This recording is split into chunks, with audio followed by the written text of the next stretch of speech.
Welcome. Today we will be discussing section 3.3. Topic includes standard direction angle as well as an example. So for the standard direction angle, we are going to let vector v be in the form of some value x and y. The standard direction angle of v, so the standard direction angle of v is a unique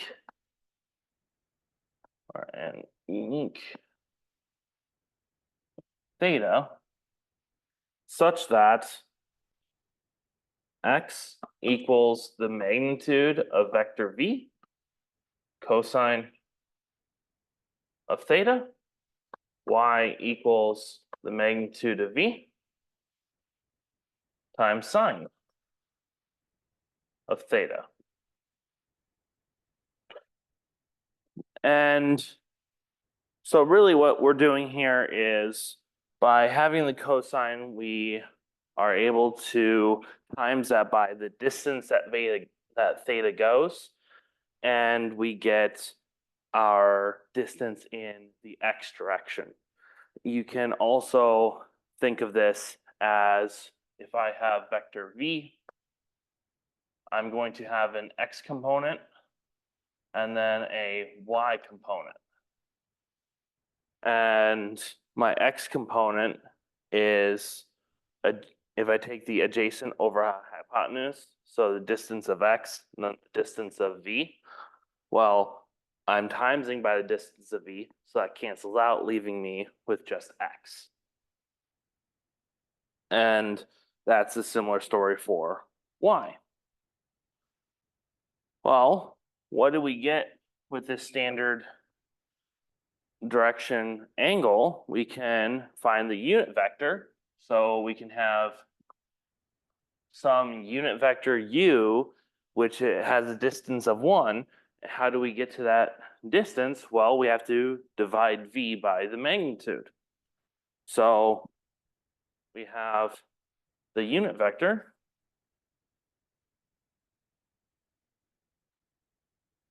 u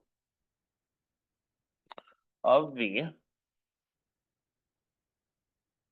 is u equals cosine of theta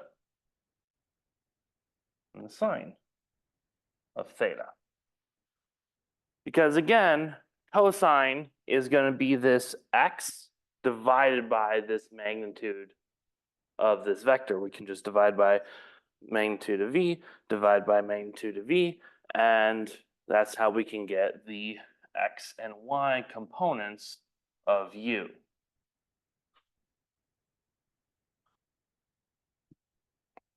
So we can then state that cosine of theta is equal to x over the magnitude, which is square root of x squared plus y squared. And we also have, let me write this over here. So we have cosine of theta is equal to x over the magnitude of v, which is x over x squared plus y squared, and we're going to square root the denominator. And sine theta equals y over the magnitude of v, which is y divided by square root x squared plus y squared, which again is just the magnitude. So what this enables us to write is the following, that theta is equal to, we can take cosine inverse or sine inverse, but we're going to take cosine inverse of x over x squared plus y squared. Taking the square root of the denominator. And now, what does this, what governs this positive or negative? Because where does our theta land? Well, that depends on the y, on whether or not we have a positive or a negative y. And that is seen by this sign because we need both of these equations to work out. So we're going to have the sine of y here. So what am I saying is that if y is positive, we're going to have a positive theta. If y is negative, then we're going to have a negative theta. And we'll see an example of this. So imagine now that we have two ships and they're sailing apart and we want to keep track of the distance between the ships, as well as the relative direction of the ships themselves. So suppose we have two ships that start at the same point on the map. They navigate as follows. Ship 1, it travels 300 miles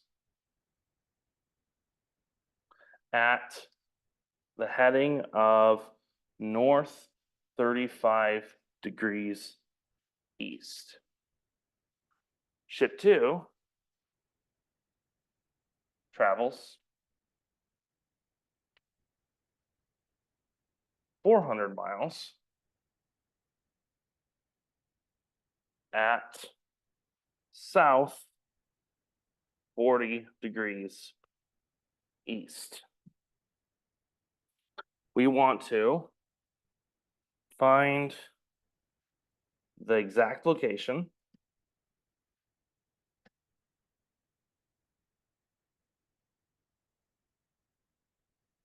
of ship 2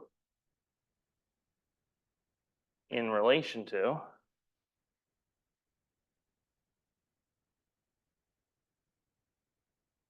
ship 1. So in other words, we want to create a vector of each of these ships originating from the same point, and then we want to connect these ships with a vector specifically going from ship 1 to ship 2. So we want the direction as well as the distance. So let's first plot our graph. So if we have this graph here, we have north, east, south, west. We want 300 miles at north 35 degrees east. So north, we're going to go 35 degrees. Which direction? East. So we're going to have a 35-degree angle.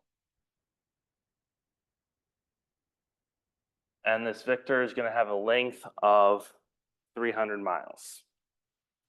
So now the other one, we have a south 40 degrees east vector. So we're going to have 40 degrees, so about there.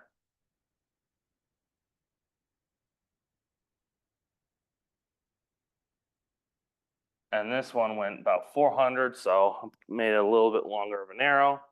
And we want to find the exact location of the ship 2 in relation to ship 1.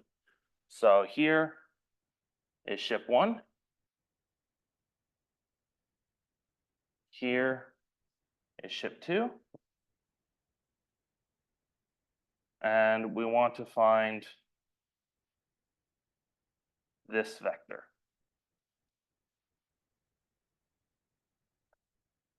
So we want to find the heading of the vector, and we want to find this distance.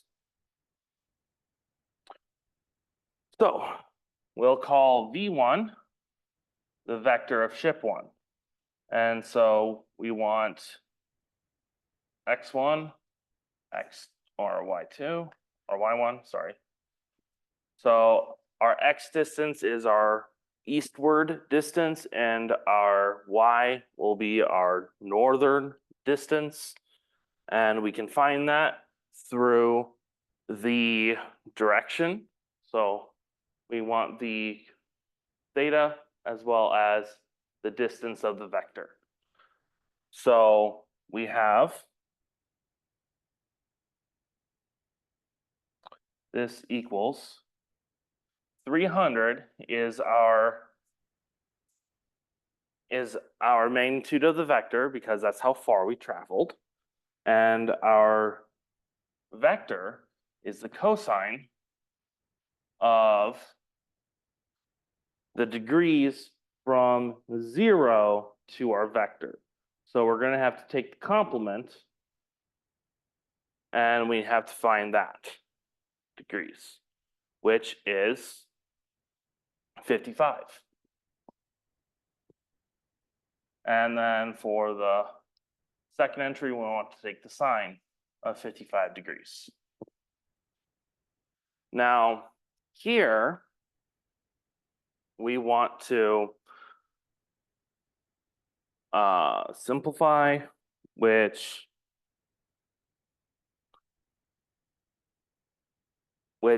actually we want to keep this the same right now.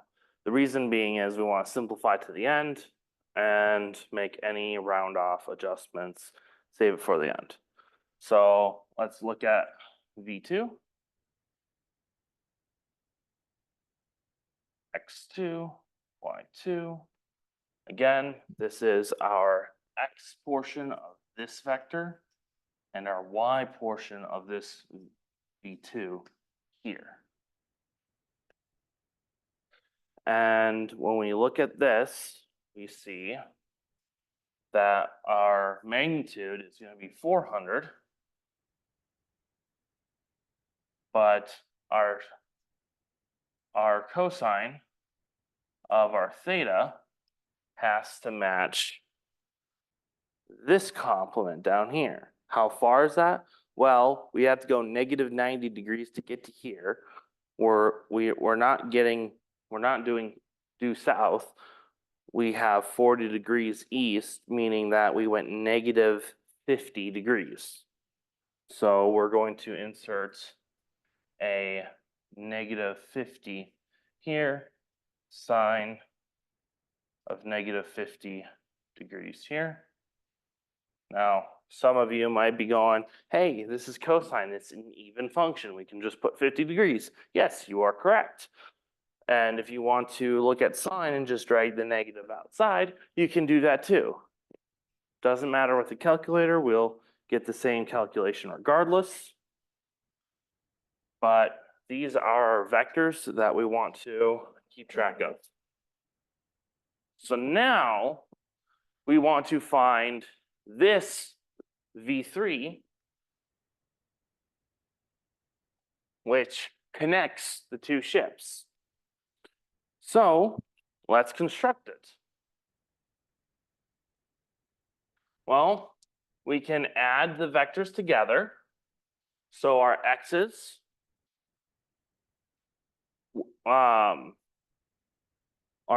will be subtracted together, sorry. So we're going to subtract these vectors. So we're going to take the first vector minus the second vector.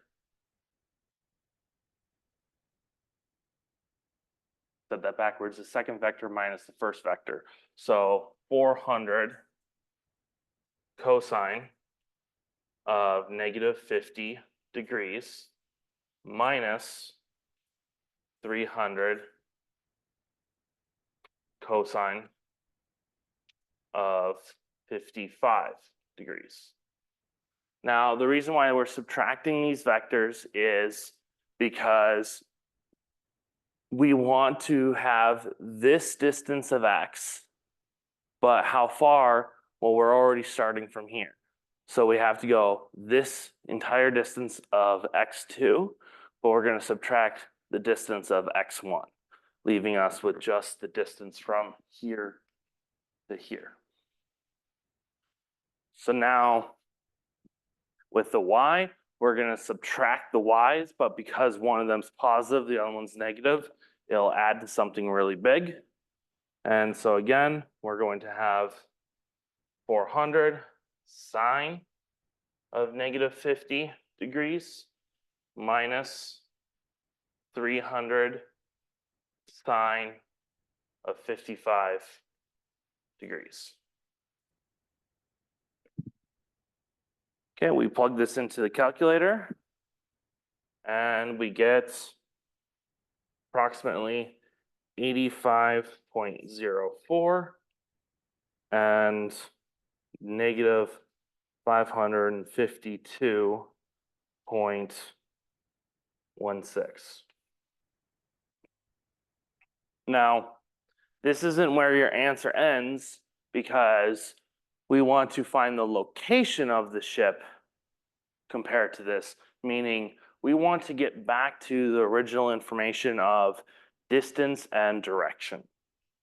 So from here, we want to find the magnitude of V3, which would be the square root of x3 squared plus y3 squared, which is just these two numbers. Square this, add it to the square of this number, and we're going to take the square root, and we get approximately 558.67 miles. So this is the distance. And then we want to find the direction. Well, we have that we want to find this theta that gets this. We can take cosine, or let's take sine, doesn't matter which, sine of our theta is equal to, and we're going to have our y negative 552.16 divided by our magnitude, which is 558.67. And when we take sine inverse, we're going to have theta is equal to negative 81.24 degrees.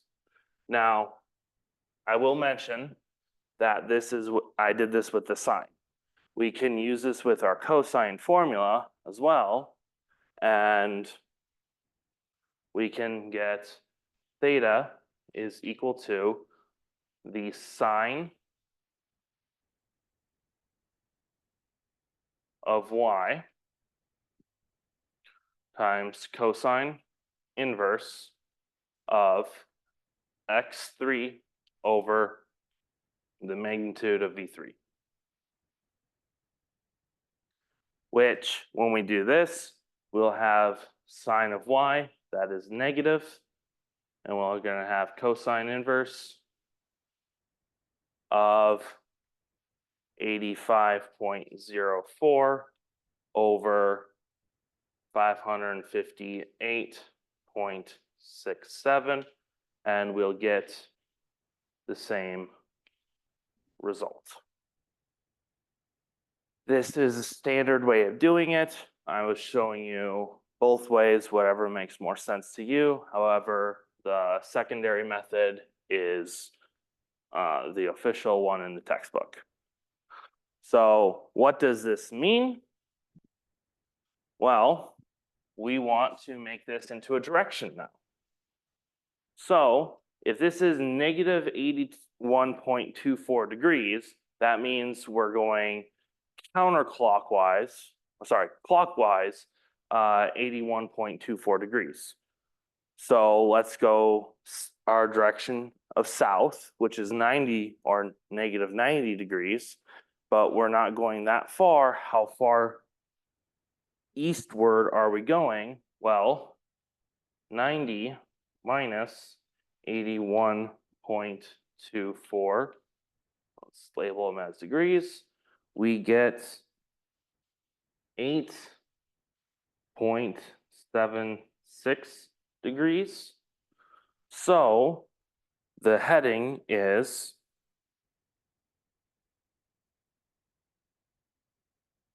south 8.76 degrees east. That's our heading. So we got our directions and we got our heading from one ship to the other. Now, if we had something like negative 100 degrees, then we would have to shift it to being a westward direction, and we would take away 90 from 100, and we would the leftover, so 10 degrees, it would be 10 degrees west. Or so south 10 degrees west would be like if the heading was negative 110 or 100.